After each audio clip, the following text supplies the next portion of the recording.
It was an ordinary day, until a simple trip to the store turned into something no one could have predicted.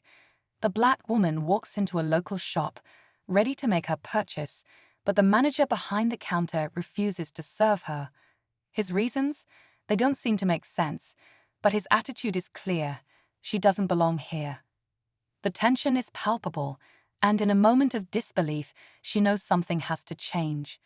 But instead of walking away, she makes one phone call that will turn the entire situation on its head.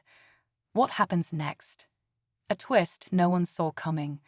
In today's video, we dive into the shocking moment when a racist manager's prejudice meets the power of standing up for what's right. Stick around to find out how this powerful move leads to a stunning turn of events. Stay tuned, you won't want to miss this. The woman, let's call her Maya, had always been the type to keep her head down and go about her business. She wasn't looking for trouble, just a quiet errand.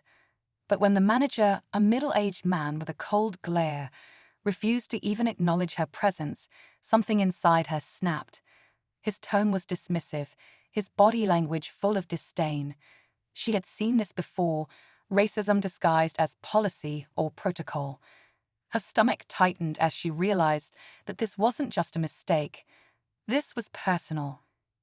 Maya had been raised to believe that speaking up was important, but in this moment she hesitated. Was it worth the fight? Would her voice even make a difference? That's when she pulled out her phone. The call she made wasn't to a friend or family member. It was to someone with more influence than the manager ever realized. But who was on the other end, and why was this phone call so powerful? Maya's fingers trembled as she dialed the number. It wasn't something she did lightly. She'd had to make a few tough decisions in life, but this one felt different. Her heart pounded in her chest as the phone rang, each second stretching into eternity. She glanced back at the manager, who was busy chatting with a colleague, clearly uninterested in what was unfolding in front of him. His disregard felt suffocating, and in that moment, the decision she was about to make felt like it could change everything. The phone clicked, and a voice on the other end answered. It was calm, almost too calm, like they knew exactly why she was calling. Maya didn't waste time with pleasantries. "I need help," she said simply, her voice steady, though the tension still gripped her. "Describe what's happening," came the reply.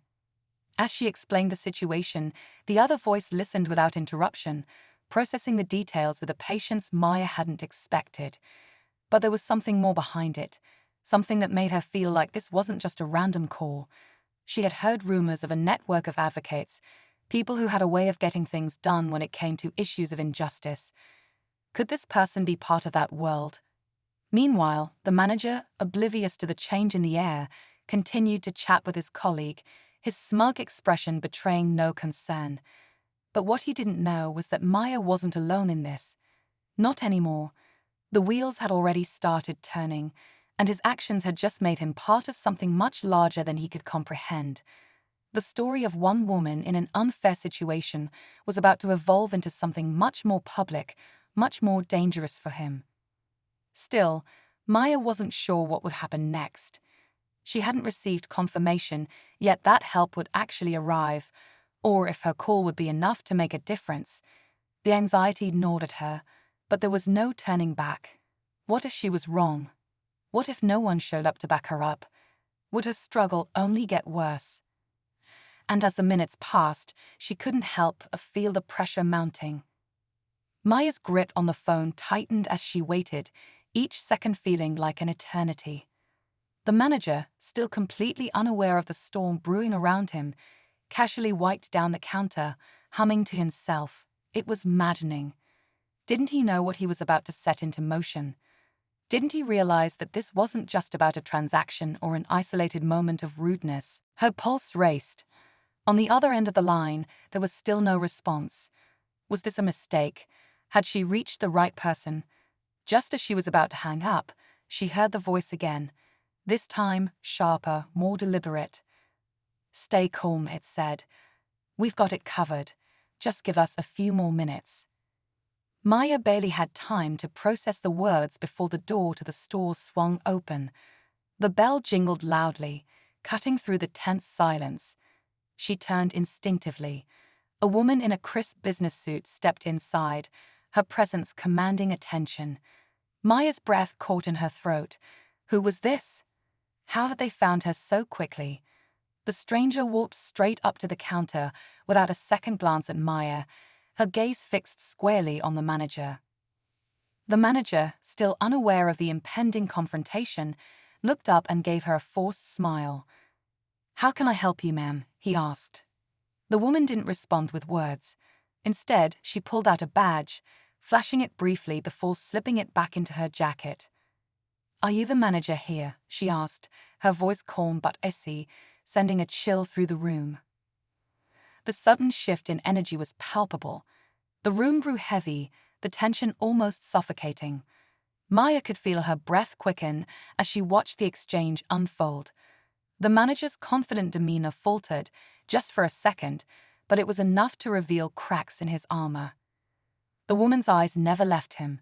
She didn't have to say much. The way she stood, the authority in her presence, the confidence radiating from her, Maya knew something had just changed. And the manager, his posture stiffened. His arrogance had taken a hit, but he wasn't done yet. "What's going on here?" he asked, his voice sounding more defensive than before. The woman's response was measured, controlled, but Maya could hear the unspoken power in her tone. "I think it's time we have a conversation about your business practices, but you'll be the one listening today." Maya's heart pounded in her chest. Was this it? The moment everything would finally come crashing down for the manager? Or was this just the beginning of something much bigger and much more dangerous for both of them? The tension in the air was thick enough to cut with a knife.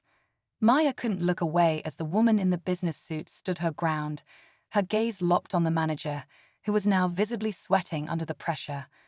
But just as the manager seemed to brace himself for whatever was about to come next, the door to the store swung open again.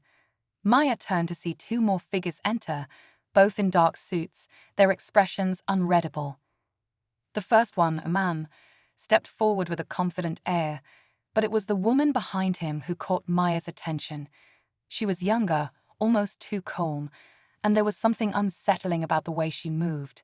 As she approached the counter, Maya caught a glimpse of the text message on the manager's phone. It read simply, "Asterisk, you've been flagged.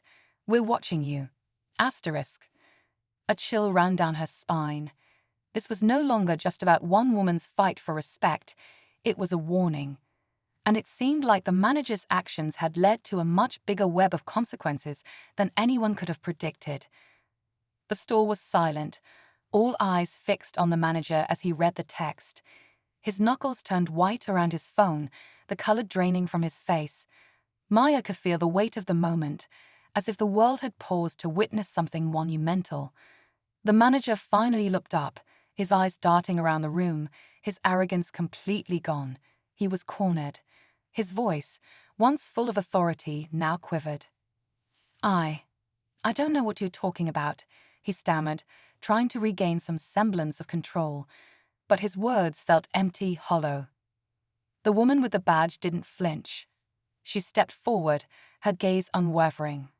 "We know exactly what you're doing, and now it's time for you to face the consequences. We've been monitoring your store's practices for months. It's not just you. We've got enough to shut this whole operation down."